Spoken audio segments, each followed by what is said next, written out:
Me ka sani akan manzo, me za ka ce akan manzo, waye ya zamsilar rahama, gun talikai ku ce manzo. Ku dai a son ma'aiki na in yai hani ku kakkami, ɗa'a da bin umarni nai, zancen zakar ku zazzani, bauta akan shari'arsa, dole mu ne mu ɗaɗɗame ƙugu mu daina yin wasa in dai a da son manzo. Me ka sani akan manzo, me za ka ce akan manzo, me ka sani akan manzo, me za ka ce akan manzo, waye ya zamsilar rahama, gun talikai ku ce manzo. Me ka sani akan manzo, me za ka ce akan manzo, waye ya zamsilar rahama, gun talikai ku ce manzo. أعوذ بالله من الشيطان الرجيم. بسم الله الرحمن الرحيم. الحمد لله رب العالمين، والصلاة والسلام على أشرف المرسلين سيدنا محمد وعلى آله وصحبه أجمعين، ولا حول ولا قوة إلا بالله العلي العظيم. السلام عليكم ورحمة الله تعالى وبركاته.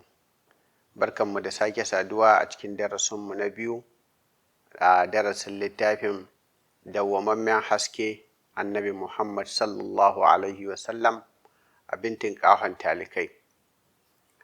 Idan ba a manta ba a darasin da ya gabata, wanda shine darasin farko, mun yi bayani ne akan marubucin littafin, sannan kuma muka kawo bayani akan jawabin da Sheikh Sharif Ibrahim Saleh ya yi a matsayin muƙaddima na littafin, sannan muka yi bayani akan abin da littafin ya ƙunsa.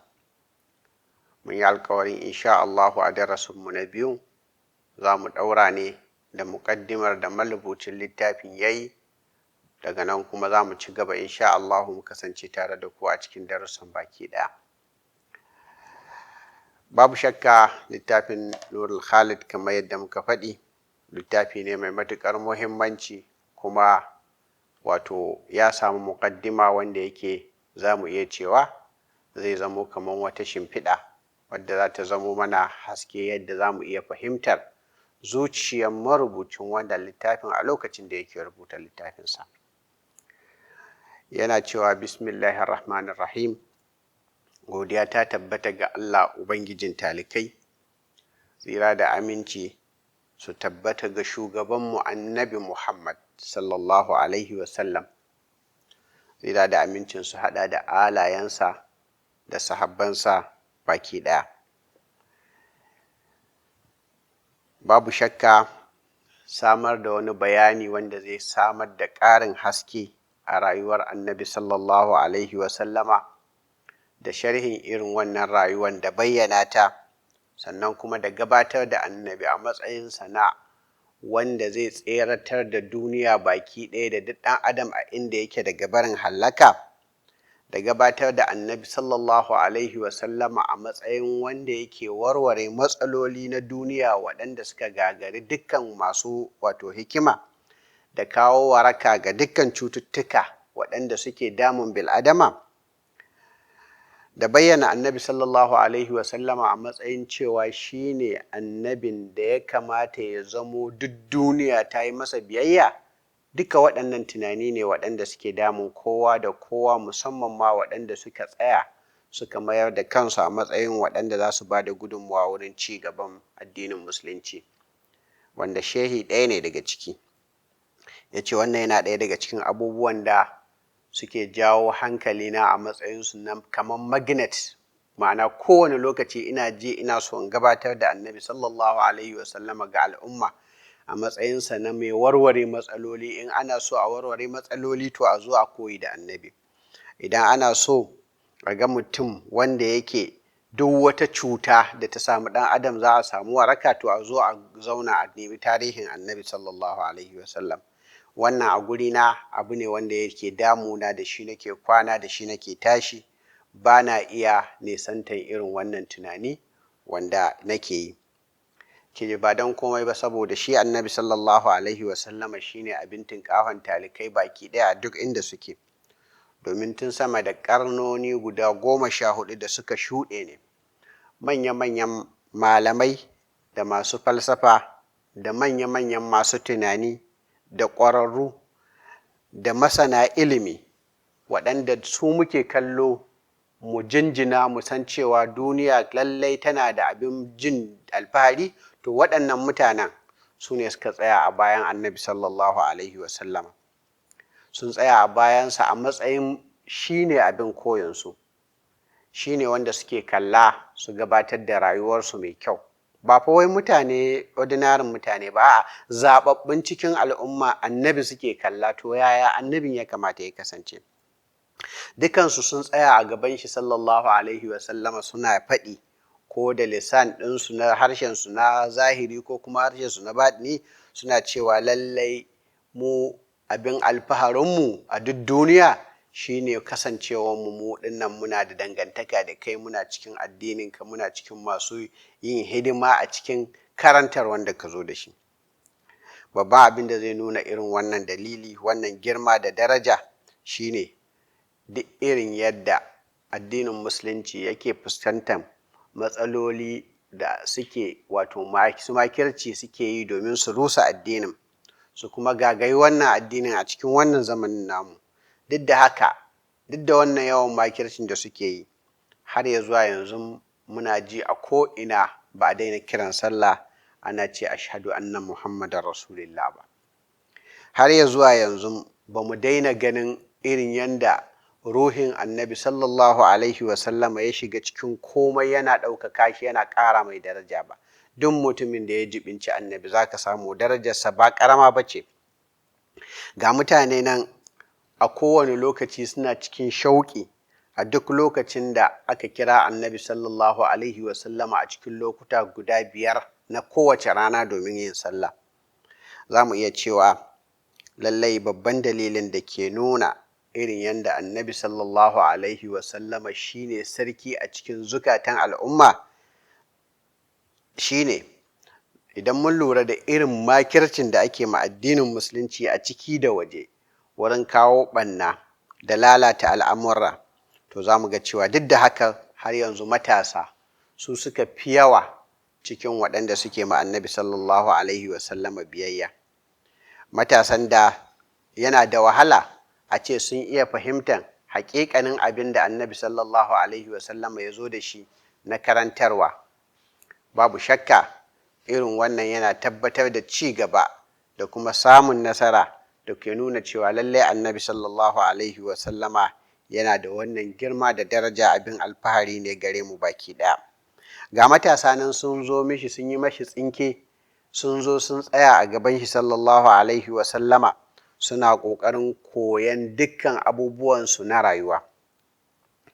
Babu shakka ko da a ce komai zai lalace a cikin zukatanmu, mu manta da komai, to zukatanmu ba za su taɓa mancewa da annabi sallallahu alaihi wasallam ba. Annabi yana nan a cikin zukatanmu har abada, zai ci gaba da zama a ciki. Sai ya ce kamar yadda nake gaya ma 'yan uwana a kowane lokaci, duk sanda na samu kaina a garin Madina annabi sallallahu alaihi wasallam, nakan ji wani ƙanshi ya mamaye ni ta ko'ina. Nakan ji ni a duk sanda na taka sawun ƙafata, to zan ji annabi sallallahu alaihi wasallama yana ce min lale marhabin. Babu shakka zuciyarmu tana cike da wannan annabi sallallahu alaihi wasallam, zukatanmu suna ɗauke da daraja, suna nuna irin yadda annabi sallallahu alaihi wasallama ne ya buɗe su, don haka babu ranar da za su zamo sun koma baya. Gaskiya ne zamani yakan tsufa, kuma tunani da dama da aka samar da su a baya sukan zamo sun takwarkwashe, sun lalace. Amma matsayin annabi sallallahu alaihi wasallama komin daren daɗewa ba zai taɓa rushewa ba.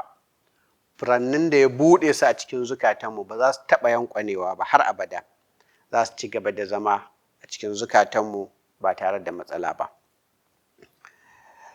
Shi yake cewa babu shakka idan da a ce mun iya gabatar da annabi sallallahu alaihi wasallama ga al'umma na duniya kamar yadda wasu suke gabatar da manyansu, da a ce cibiyoyin ilimi da jami'o'i sun mai da hankali, sun tsaya tsayin daka domin gabatar da wane ne annabi da bayyana shi, yake ce babu shakka da ba a samu wani ya shiga zuciyan wani mahaluki ba in ba annabi sallallahu alaihi wasallam ba.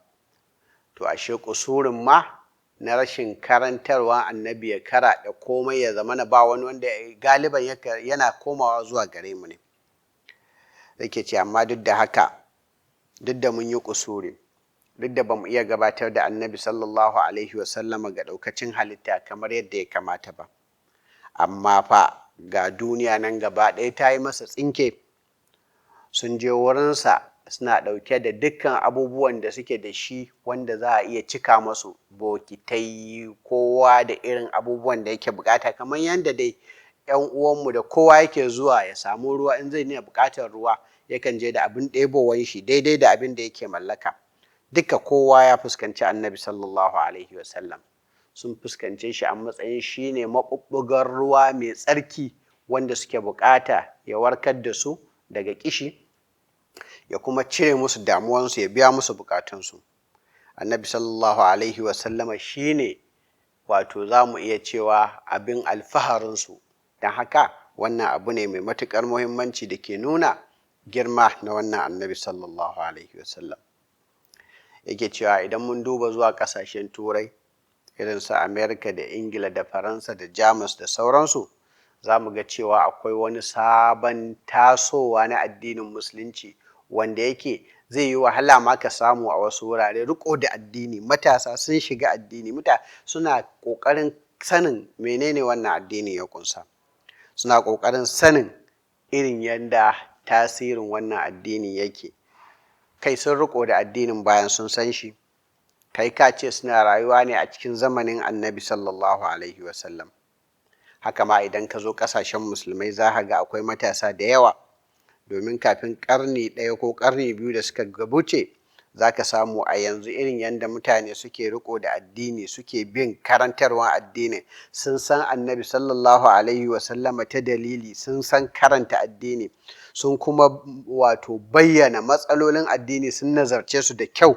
Kamar wannan zamanin zai yi wahala ka sani, duk kuwa da cewa zamani ne wanda yake cike da irin wannan ƙalubale na ƙoƙarin rusa addini, wanda za ka iya cewa duk gayi nan ana yin shi ba dare ba rana. Lallai waɗannan matasa suna koyi da annabi sallallahu alaihi wasallam, kuma har ya zuwa yanzu maƙiyansu ma ba su daina yin amfani da jami'o'i da tsangayoyin ilimi da makarantu da wayayyu, suna ƙoƙari suna yaudaran mutane akan yadda za a iya kafirce ma wannan addinin a kuma nisanci wannan karantarwa annabi sallallahu alaihi wasallam, a yaɗa ɓata da ɓanna da kafirci ba. Sai dai duka waɗannan abubuwan da suke yi yana tafiya a banza, baya tasiri. Kai ka ce ƙanƙara ne aka ɗauka aka sanya shi a cikin ruwa, duk girman ƙanƙaran da ka sanya shi a cikin ruwa, to a hankali haka yake narkewa, haka zai tafi, haka wannan makircin zai tafi a banza, ba zai yi tasiri ba.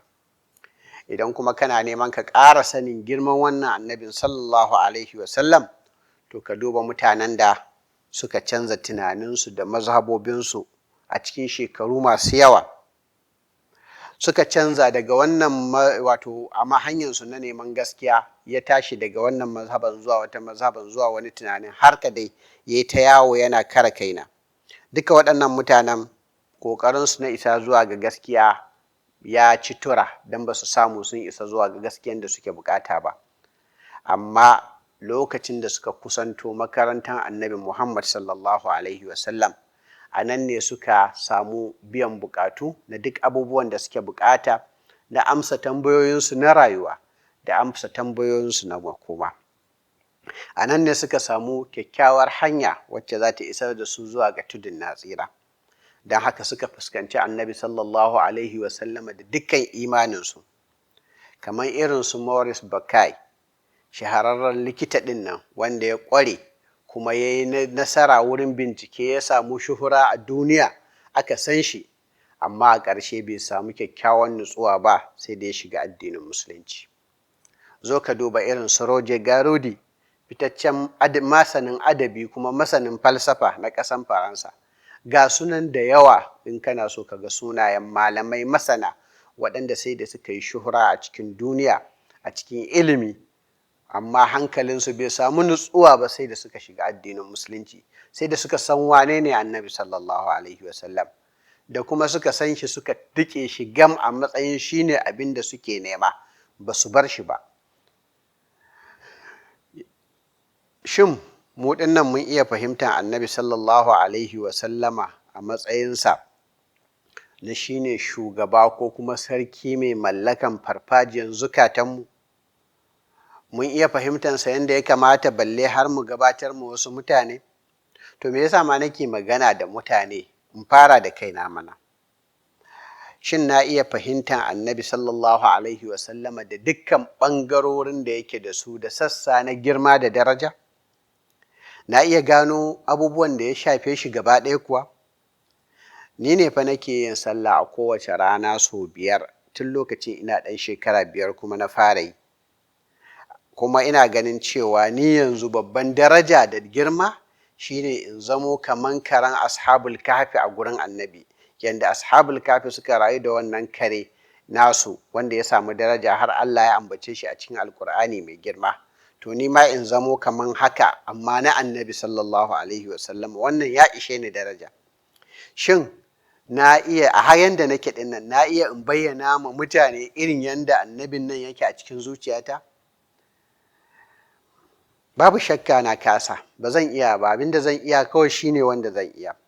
Kuma irin wannan tambayan ba wai ni kaɗai ke yi ba, duk wani wanda ke kan hanyar kira zuwa ga Allah da isar da saƙon Allah maɗaukakin sarki zuwa ga bil'adama yana jin wannan a cikin zuciyarsa. Babu shakka ya kamata mu yi aiki domin mu yi ma duniya bayani, musamman ɗan adam ɗin wannan ƙarnin, yaya zai yi ya so annabi sallallahu alaihi wasallam. Yaya zai yi annabi ya zamo shine mamallaki a cikin zuciya? Dole ne mu yi aiki mu bayyana wa duniya girman wannan annabi sallallahu alaihi wasallam. Domin da a ce ɗan adam ɗin da ke duniya ya san wannan annabin kamar yadda ya kamata kuma ya fahimce shi fahimta mai kyau, to ba yi da wani zaɓi in ba ya so annabi sallallahu alaihi wasallama ya tsaya a wurin begensa ba. Da kuwa hakan ya samu, da babu shakka ɗan adam ba shi da wani abin faɗi wanda yake mai kyau in ba annabi sallallahu alaihi wasallam ba. Da babu wani abin da zai hana ɗan adam ya yi kuka sosai a duk lokacin da aka ambaci annabi saboda soyayya. Dole ne ya shiga cikin kyarma, yana damuwa da irin yadda wato bai riski annabi sallallahu alaihi wasallama a raye ba. Idan muka fahimci yadda annabi sallallahu alaihi wasallama yake a cikin wannan rayuwar, to dole ne zukata su so shi, dole ne ruhi ya girmama shi sallallahu alaihi wasallam. Kamar yadda muka sani, shi ɗan adam a kowane lokaci yana son abu ne gwargwadon irin yadda ya fahimci wannan abin, kuma yana ƙin abu ne gwargwadon irin yadda ya jahilci wannan abin. Saboda haka ne muke ganin gaba ɗaya maƙiya na addini, maƙiya annabi, babu inda suka dakata suka tsaya sai ƙoƙarin sanya a jahilci annabi, kan ma a karanta tarihinsa, saboda sun san cewa idan har ba a karanta tarihinsa ba to an jahilci annabi, to maganan so babu. Kuma duk abubuwan da aka ɗauko na tarkace da rikice-rikice aka kawo za a iya sawa, to mutane za su iya gasgatawa. To wannan ma shi ne ya sa maƙiya suka yi ƙoƙari suke amfani da wannan hanya na hana karanta tarihin annabi sallallahu alaihi wasallama, domin su nesanta al'umma masu tasowa daga sanin annabi. Domin idan ba a san shi ba, to babu shakka ba ma za a iya gabatar da kyakkyawar rayuwa ko kuma a ce ai koyi da shi ba kuma za a so shi son da ya kamata ba. Amma duk da haka ka kalli yadda Ubangiji subhanahu wa ta'ala yake al'amuransa, wannan shine ka'idan da ya kamata ya kasance. An jahilci annabi to kada a so shi, amma Ubangiji saboda tsarin shi yakan kawo wasu abubuwa waɗanda suke hana zukata yin abubuwan da yake shine na ɗabi'a. Don haka annabi sallallahu alaihi wasallama ya zo ya cika zukata, ya cika hankulan mutane. Dukka ɗan adam ko ina yake yana cikin farin ciki, musamman matasa, da wannan annabi sallallahu alaihi wasallam, saboda sun samu annabi ne a matsayin irinsu na mutumin da yake cikin sahara yake tsananin kishi sai ya samu ruwa. Ya kake tunanin zai yi riƙo da ruwan nan? Ya kake tunanin zai girmama wannan ruwan kuma ya bashi kariya da kulawa? Babu shakka zuciyan da ya zamana wato cike da rahama kamar zuciya annabi sallallahu alaihi wasallam ba za ta saka ma mutane da wannan soyayyan ba sai da karɓuwa. Don haka annabi ko da yaushe ka so shi to ka sani son da ya maka ya fi naka. Ko da yaushe kai begensa to begen da ya maka ya fi begen da kai masa. Saboda haka aka san annabi sallallahu alaihi wasallam shine cikakken rahamar Allah ga talikai. Ban sani ba ko kun iya hararo dalilan da ya sa matasa da yawa suka cika masallatai a irin waɗannan kwanakin. Duk masallacin da ka je za ka samu matasa su suka cika. Babu shakka idan ka kuma ga matasa ɗin nan za ka samu a shekaru ne na ƙarfi, ba kuma rauni ne ya sanya su suka haka ba. Shin a ganinka menene ya sanya waɗannan matasa a cikin tsananin sanyi ko tsananin zafi ko a cikin ƙanƙara, wani lokaci ma a yanayin da suke haƙoransu na kyarma yana haɗewa da juna, amma dukansu gasa a masallaci cikin wannan safiya ko kuma rana? Menene ya sanya dukkan ƙoƙarin da waɗancan maƙiya addini suke yi na ganin cewa sun nesanta matasan nan da annabi sallallahu alaihi wasallam, wannan ƙoƙarin nasu ya kasa iya isa zuwa ga natija? Ni dai bani da wata amsa da ta wuce in ce tsarkin annabi ne sallallahu alaihi wasallam ya zama wasu wani magnet yana jawo masoyansa na hakika. Idan mun kasa fahimtar wannan ma'anan tsarki, ni dai haka nake gani. Ina ganin cewa annabi sallallahu alaihi wasallam wani haske ne wanda yake jawo duk wani abu wanda yake duhu. Idan ya ga haske to za ka samu yana tasowa ya zo ya ma wannan haske kuri kuma ya amfana da wannan hasken. Haka annabi sallallahu alaihi wasallama ya kasance. Annabi sallallahu alaihi wasallama nan ma ba da daɗewa ba zai zamo shi ne dukkan duniya za su fuskance shi su tsaya a ƙarƙashin fadansa. Annabi sallallahu alaihi wasallama dukkan duniya za su lalace idan sun kawo ƙarshe, to babu shakka annabi sallallahu alaihi wasallama za su zo su tsaya a gaban shi. Kuma a lokacin ne waɗanda ma ba su samu sun tsaya a baya ba kuma har lokaci ya ƙure musu za su yi nadama. Za su ga cewa lallai suna rayuwa ne a cikin wahami, suna rayuwa ne cikin ƙasƙanci domin ba su kyautata wurin amsa kiran annabi sallallahu alaihi wasallam ba. Babu shakka duniya baki ɗaya za su fuskanci annabi sallallahu alaihi wasallama fuskanta mai kyau, za su fahimce shi fahimta mai kyau. Tarurruka za a yi mabambanta domin karanta siran annabi sallallahu alaihi wasallam. Tunani za a yi masu yawa domin bayyana irin ɓangarori masu yawa na rayuwar annabi sallallahu alaihi wasallam. Da yawa daga cikin maƙiyan annabi sallallahu alaihi wasallama za su sauya su zamo su ne masoyansa kuma mabiyansa. Za ku kuma zamo shi ne madogaransu kuma shi ne mafakansu. Lallai matsayin annabi sallallahu alaihi wasallama ya fara rinjaya har da mizani irin na maƙiyansa. Maƙiyansa suna da wani mizani da suke girmama manyansu a ciki. Misali, idan mutum ya cika waɗannan sharuɗa ya zama babba. To har a wannan mizanin da suka samar nasu na kansu, mun yi nesa da addini, to a wannan mizanin annabi sallallahu alaihi wasallama shi ke rinjayen kowa in ma baka sa annabtan ba. Saboda annabi sallallahu alaihi wasallama girmansa ya wuce dukkan wani girma. Ya zo a hadisi dama da za a sa annabi sallallahu alaihi wasallama a cikin wani mizani ma'auni, a ɗauko ɗaukacin al'umma baki ɗaya a sa a cikin wannan ma'aunin, to babu shakka annabi sallallahu alaihi wasallama ne zai rinjaye su. Hadisin yana cewa an gwada annabi sallallahu alaihi wasallama da mutane 10 cikin al'ummansa, annabi ya rinjaye su. Sannan aka sake gwada shi da mutane 100, annabi ya rinjaye su. Sai aka kawo 1000 cikin al'ummansa, annabi ya rinjaye su sallallahu alaihi wasallama. Sai mala'ika ya gaya ma wani mala'ika mai gwajin, ya ce kai fa da za ka ɗauko gaba ɗayan al'umma ka sanya su a mizani, ka sanya annabi a ɗaya mizanin, to annabi sallallahu alaihi wasallama zai rinjaye su. Hadisai da yawa ne suka zo da irin wannan ma'ana da ke nuna irin girma da daraja na annabi sallallahu alaihi wasallam.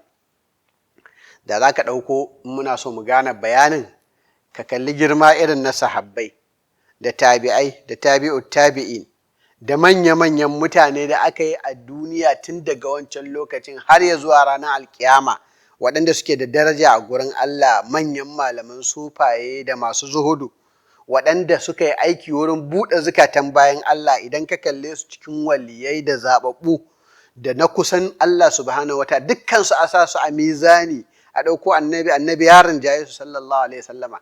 A nan kuwa za ka sani cewa lallai girma da daraja irin ta sayyidina rasulullahi sallallahu alaihi wasallama ta riga ta kai girma. Lallai annabi sallallahu alaihi wasallama shine masoyi a cikin zukatanmu, kai shine sarkin zukatan, shine mai mallakansu, shine illa wanda dalilin shi ne Allah subhanahu wa ta'ala ya samar da halittu. Domin akwai wani bayani da ake yawan faɗi, ana cewa laulaka ma khalaqtul aflak, ma'ana ba don kai ba da ma ban halicci dukkan wani abu na falaki, wani abu na halitta ba. Babu shakka mun san cewa mutum ya rubuta littafi, ya zama littafin nan ba a fahimci ma'anan da yake ciki ba, to wannan aiki ne na wasa. Ka rubuta littafi amma ba yiwuwa a iya fahimtar wannan littafin, aiki ne na wasa wannan. Kuma Allah subhanahu wa ta'ala ba shi ba wasa a cikin abubuwan da yake gabatarwa. Allah subhanahu wa ta'ala komai nashi hikima ne. Saboda haka ana buƙatar mutum kamar annabi sallallahu alaihi wasallam, wanda sautinsa zai shiga ko'ina, shugaban zamani da maluri, wanda zai bayyana ma mutane irin yanda wannan shari'a take. Don haka Allah subhanahu wa ta'ala ya aiko annabi sallallahu alaihi wasallam domin ya yi sharhi ga irin yadda wannan rayuwa ta kasance, da irin yadda al'amuran da suke cikin wannan duniya suke. Ya bayyana wa duniya shin ba wai daga ina muka zo, kuma ina za mu, menene ake bukata daga gare mu na aiki a cikin wannan duniya. Ya bayyana wa duniya cewa ga inda Allah subhanahu wa ta'ala yake nufin mu tafi, ya mana sharhi. Don haka ne annabi sallallahu alaihi wasallama ya zo domin ya bayyana mana waɗannan dukan ma'anoni, domin da su ne ɗan adam yake cika a matsayinsa na ɗan adam, yake nisantan ƙasƙanci wanda Allah subhanahu wa ta'ala ya ishara a cikin alƙur'ani da cewa sun maradadnahu asfala safilin. Muna roƙon Allah subhanahu wa ta'ala ya datar da mu. A darasi na gaba insha Allah za mu ɗaura daga inda muka tsaya wurin wannan muƙaddima na shehin malami Sheikh Muhammad Fathallah Gulen, sai darasi na uku idan Allah ya kai mu. Wassalamu alaikum wa rahmatullahi ta'ala wa barakatuh. Me ka sani akan manzo, me zaka ce akan manzo, waye ya zamsilar rahama, gun talikai ku ce manzo. Ku dai a son ma'aiki na, in yayi hani ku kakkami, da'a da bin umarni nai, zancen zakar ku zazzani, bauta akan shari'arsa, dole mu ne mu ɗaɗɗame ƙugu, mu daina yin wasa in dai a da son manzo. Me ka sani akan manzo, me zaka ce akan manzo, me ka sani akan manzo, me zaka ce akan manzo, waye ya zamsilar rahama, gun talikai ku ce manzo. Me ka sani akan manzo, me zaka ce akan manzo, waye ya zamsilar rahama, gun talikai ku ce manzo.